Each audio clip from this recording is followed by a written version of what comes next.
I'm Ava, 33, knee-deep in the world of web design, and married to Mark, a guy who could charm the socks off anyone with his goofy smile. We met back in college, at some dingy bar where the music was too loud, and the drinks were cheap. I was trying to drown my exam stress in a pint of the most watered-down beer you could imagine when Mark sidled up, all confidence and bad pickup lines. "You look like you've lost your last friend, can I apply for the position?" he had said, and despite the cheesiness, I laughed. That laugh sealed our fate. Fast forward through years of cramped apartments, late-night takeouts, and dreams bigger than our paychecks, we tied the knot, ready to start a family. But, as it turned out, dreaming was the easy part. Years went by with no baby in sight. Every negative test felt like a punch in the gut, and the silence in our home grew louder with each passing month. Mark tried to keep things light, always the joker, but I saw the strain behind his eyes. "Hey, we still got each other, right? Me, you, and this invisible baby makes 3. He'd jest, trying to wrap me in a hug as I stared off into space, wondering why something that came so easily to others was out of our reach. One chilly morning, feeling off and a bit queasy, I called in sick. Alone, with Mark off to work, I found myself staring at a pregnancy test in the bathroom. "What the heck?" I muttered to myself, the words echoing off the tiles. The silence of waiting was suffocating, and when those 2 little lines appeared, I couldn't breathe. "No freaking way," I whispered, my heart slamming against my ribs. I was still staring at the test, disbelief and joy warring in my chest, when Mark came home. He found me on the sofa, the test clutched in my hand like some precious talisman. "What's up? You look like you've seen a ghost," he said, dropping his keys and coming over. We're pregnant," I managed, the words feeling foreign on my tongue. He froze, his eyes flicking down to the test and then back up to meet mine. "Are you shitting me?" he blurted out, the shock on his face mirroring my own feelings. "No, I'm not," I said, a laugh bubbling up from somewhere deep inside. "I'm not shitting you." The moment stretched out between us, filled with a wild, disbelieving joy. Then, Mark scooped me up, twirling me around like we were in some kind of movie. "I'm gonna be a dad," he yelled, laughing, his usual reserve lost in the moment. The next day, he came home with a small box, wrapped clumsily in shiny paper. "For you," he said, a shy grin on his face. Inside was a pair of earrings, mother of pearl, shimmering softly. They were beautiful, unusual, and very noticeable. "To celebrate our little miracle," he said, his voice thick. I touched the earrings, then reached up to kiss him. "Thank you," I whispered, my eyes filling with tears. Not just for the gift, but for this moment, for us, for everything we had endured to get here. Mark, always the one to break a sentimental moment with humor, winked and said, "Now, don't go saying I never give you anything nice." Those earrings became my talisman, a symbol of our unexpected joy, a reminder of the day everything changed. After the initial shock and joy, reality set in. Pregnancy wasn't the glowing experience I'd been sold by every happy family photo and movie. It was hard, really hard. Morning sickness should have been called all-day sickness. I was a web designer by trade, glued to my screen, but now even the faint glow made me queasy. Mark was as supportive as he could be, but there's only so much understanding a guy can have when he's not the one turning into a human barf machine. "Babe, can you try working from the bed? Maybe it'll help," he suggested one evening, finding me hunched over the trash can in our tiny office. I shot him a look, half irritated, half grateful for his clumsy attempts at problem-solving. "Yeah, 'cause coding while lying down is peak efficiency," I snapped, immediately regretting my sharpness. "Sorry, it's just, this is tough." As the weeks trudged on, my body became a foreign entity. I gained weight, my back ached constantly, and I developed a weird aversion to the smell of coffee, which used to be my morning lifeline. Mark tried to help by switching to tea, but he wasn't happy. "This is like drinking sad water," he complained one morning, staring mournfully at his mug. "I'd kill for a cup of sad water that didn't make me want to hurl," I retorted, sipping ginger tea that did nothing for my nausea but was supposed to be good for me. Work became my refuge, the one place I felt some control, even as my body rebelled. My manager, seeing my struggle, offered me the chance to work remotely. "Take care of yourself, Ava. We need you at your best, not at your breaking point," she advised over a video call, her face a pixelated mask of concern. "Thanks, I'll try not to code any bugs into the system along with the baby," I joked, grateful for her understanding. Mark was thrilled when I told him about the remote work arrangement. That's fantastic. You can barf in the comfort of our home now, he said, wrapping me in a careful hug. Yeah, the glamour is non-stop, I replied dryly, leaning into his warmth. But as the months wore on, the challenges only grew.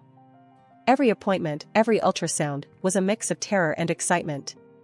Mark was a rock, holding my hand, making bad jokes to the doctors, and promising over and over that he'd be there, no matter what. But as much as Mark was there for me, I couldn't shake the feeling of isolation. My body was doing something miraculous, sure, but it felt more like an alien takeover. I envied women who breezed through pregnancy, who glowed and thrived while I barely survived. One particularly hard day, after a night of no sleep and too much heartburn, I broke down. I don't know how I'm supposed to do this, Mark. How do women do this more than once? I feel like I'm falling apart. Mark, ever my rock, pulled me close, stroking my hair back from my tear-streaked face. Hey, we'll get through this. You're the strongest person I know. And remember, at the end of this, we get to meet our little alien overlord. That's got to be worth all the sad water and barf, right? I couldn't help but laugh through my tears. Yeah, I guess it is.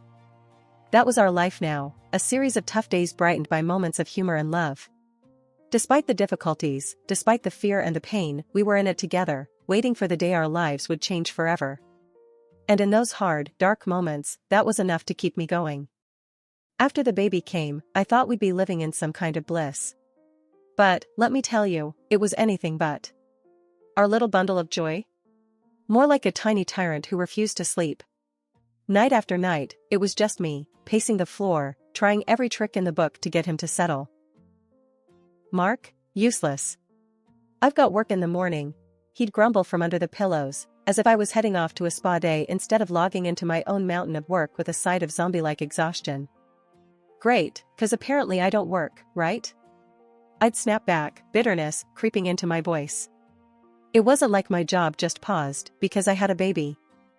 Then, just when I thought we were getting the hang of it, life threw another curveball. I was pregnant again.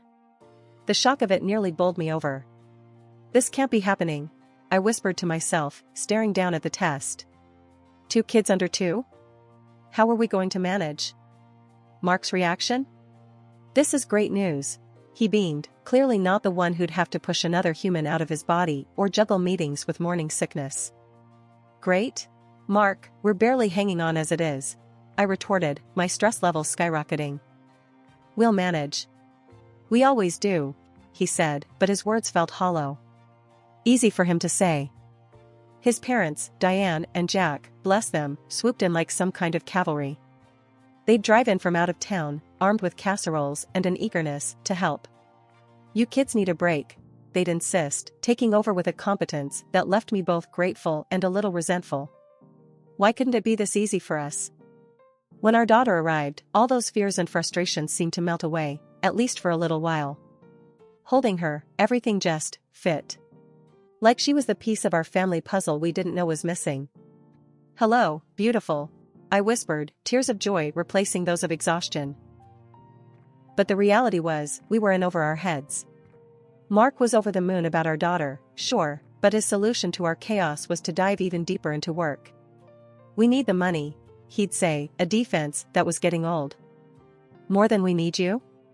I'd counter, watching the gap between us grow wider with every late night and missed dinner. His parents became our lifeline, filling in the gaps, supporting us when we were too stubborn to admit we needed it. It was a weird mix of gratitude and guilt, relying on them so much. In those early days, staring down at my daughter's face, I couldn't help but feel a twinge of hope. Maybe, just maybe, we could make this work. But as the sleepless nights stacked up and Mark's presence became more and more like a guest appearance, I couldn't shake the feeling that we were drifting further apart. Look at her, Mark. She's perfect, I'd say during one of his rare moments at home, hoping to bridge the gap between us. Yeah, she is, he'd agree, but his eyes were always on the clock, his mind elsewhere. After our second kid came into the picture, things didn't magically get easier like I hoped. Between the sleepless nights and trying to keep up with work, I noticed the pounds piling on. It wasn't just the baby weight anymore, It was stress, lack of sleep, and grabbing whatever I could eat during a rare moment of peace. Mark? He seemed more distant than ever. Where we used to crash on the couch together, exhausted but together, now there was just this cold space. I told myself it was just a phase, that we'd get back on track soon. But deep down, I was worried. His work became his excuse for everything. Late nights, weekends, even business trips that seemed to pop up out of nowhere. Meanwhile, I was killing it at work, somehow managing to juggle deadlines and diapers. The kids, bless them, were turning out to be my little motivators. Seeing them thrive, especially after I managed to get them into a decent private kindergarten, gave me a weird sense of accomplishment. But Mark and I? We were like ships passing in the night. And when he finally did drop his bombshell, it hurt like hell. "You've let yourself go," he said one night, out of the blue. No lead up, no gentleness, just those words, cutting deep. I was stunned. "Excuse me?" He shrugged, as if he'd just commented on the weather. "You're not. I'm just not attracted to you anymore." It felt like a punch to the gut. Here I was, trying to hold everything together, and this was what I got. Tears stung my eyes, but I was too proud to let them fall in front of him. "So, what? You're just giving up on us?" He didn't even have the decency to look conflicted. "I don't know, Ava. It's just how I feel." That night, I cried myself to sleep, not sure how we'd gotten to this point. But by morning, I was done feeling sorry for myself. I decided to take control, for me and for our kids. I started eating better, joined a gym, and threw myself into my workouts with a vengeance. Mark's reaction? If you could call it that, was a big fat nothing. He noticed, sure, but he didn't care. Not really. He was too caught up in his own world, treating the kids like they were more of a burden than a blessing. "We should have thought this through," he'd say, casting a cold eye over the chaos of toys and laughter. I bit back the sharper retorts that came to mind. Arguing wouldn't change how he felt, but I couldn't help but wonder when he'd become this person, so distant from the man I'd married. Despite it all, I pressed on. The gym became my sanctuary, a place where I could shed the weight and the worries. Slowly, I started to see progress, feeling stronger, more like myself than I had in years. But as I changed, Mark stayed the same. Indifferent. Distant. It was like we were living separate lives under the same roof. I missed him, or at least, I missed the idea of him, of us.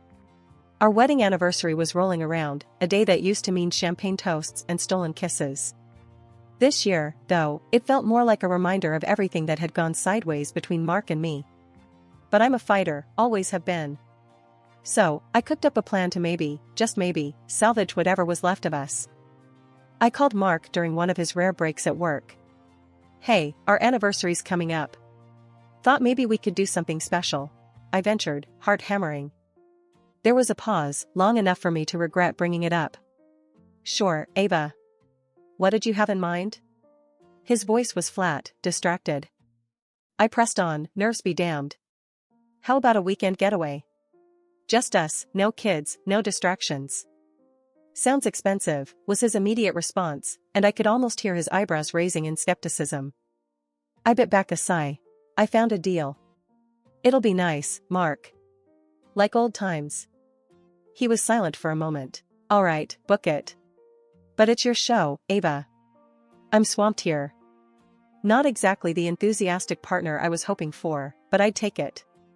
I went all in, booking a cozy hotel room and arranging for his parents to watch the kids.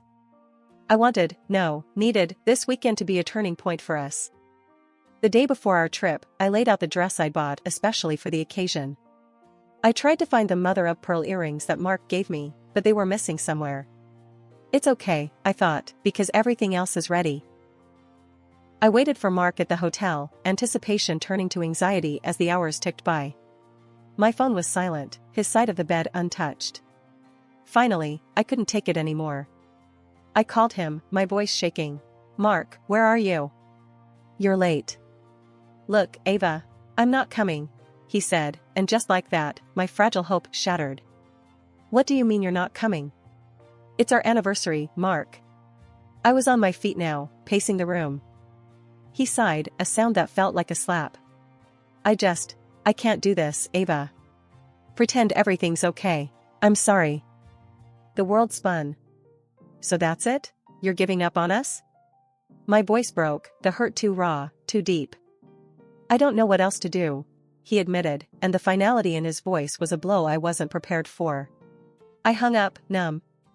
The night stretched on, endless and empty. I didn't sleep. How could I?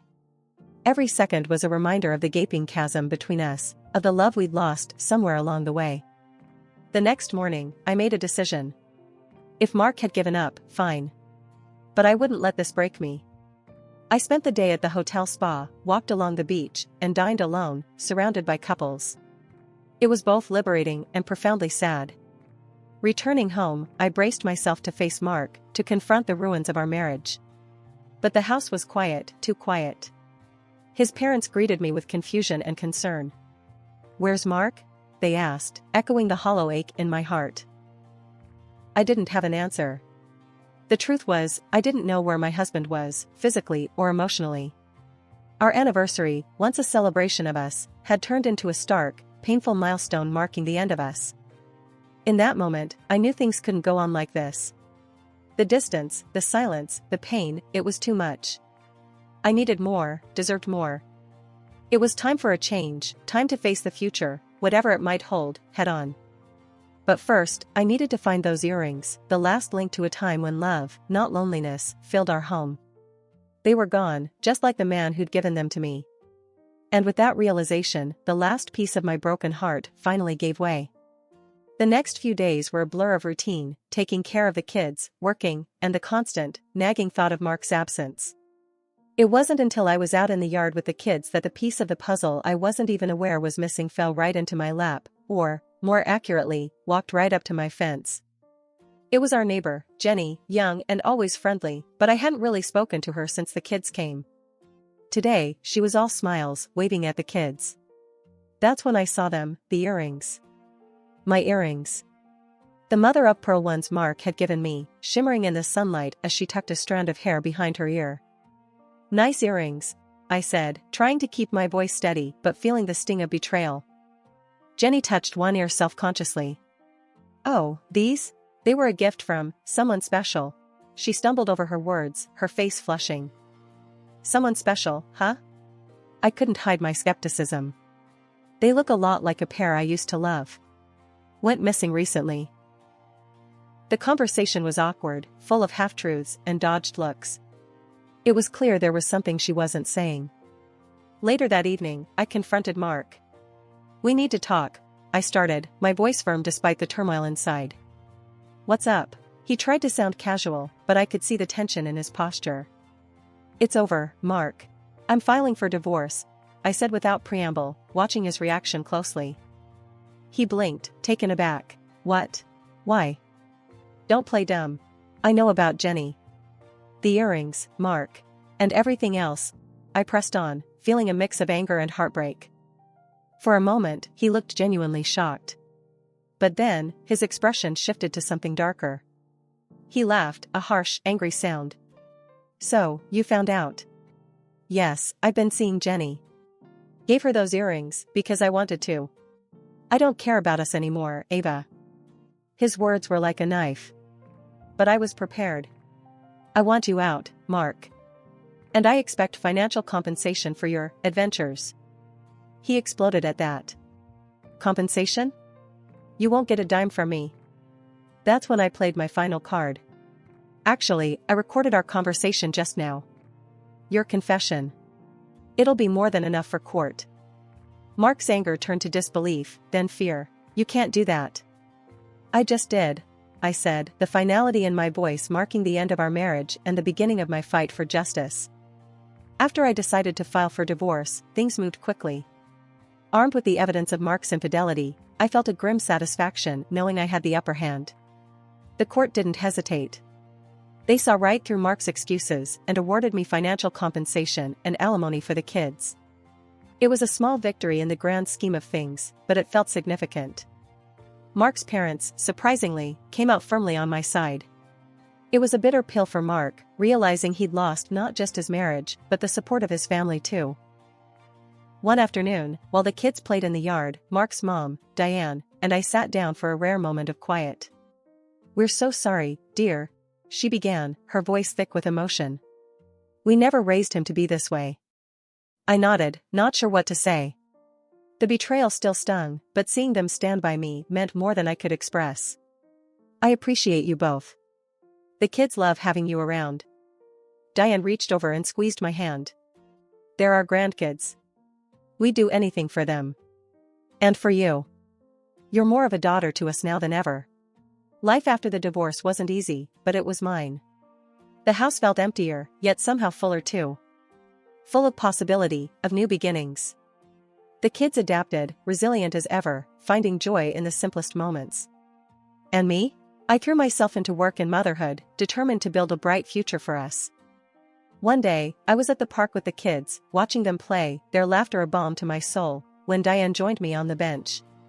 "You're doing an amazing job, Ava," she said, her tone sincere. "Thanks, Diane. It means a lot, coming from you." "We miss you guys when you're not around," I replied, grateful for her and her husband's unwavering support. "We wouldn't be anywhere else.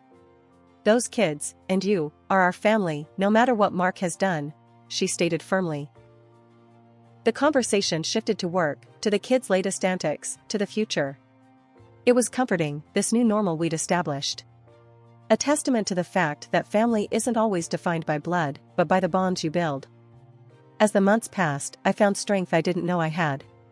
The gym became a regular escape, not just for my physical health, but for my mental well-being too. My body grew stronger, and with it, my confidence. Then, one unexpected afternoon, I ran into Mark at a local cafe. The man sitting across from me was a stranger in many ways, worn down by his choices. "Ava, you look great," he said, almost in awe. I nodded, polite but distant. "Thanks, Mark. How have you been?" "Struggling," he admitted. "Listen, I've been thinking, maybe we could start over?" "I've changed, Ava." The words hung in the air, a tempting offer to rewind time. But looking at him, I realized I didn't want to go back. I had moved forward, built a life that was whole and happy without him. "Mark, I wish you well, I really do. But that part of my life is over. The kids and we're doing great. It's best we keep moving in our own directions," I said, my voice steady. He nodded, disappointment etched on his face. "I understand. I miss the family, you know?" "I know, but we're doing just fine. Take care of yourself, Mark," I replied, standing to leave. Walking away, I felt a surge of empowerment. The encounter, brief as it was, reinforced how far I'd come. I was no longer the woman who waited for her husband to come home. I was Ava, strong, independent, and thriving.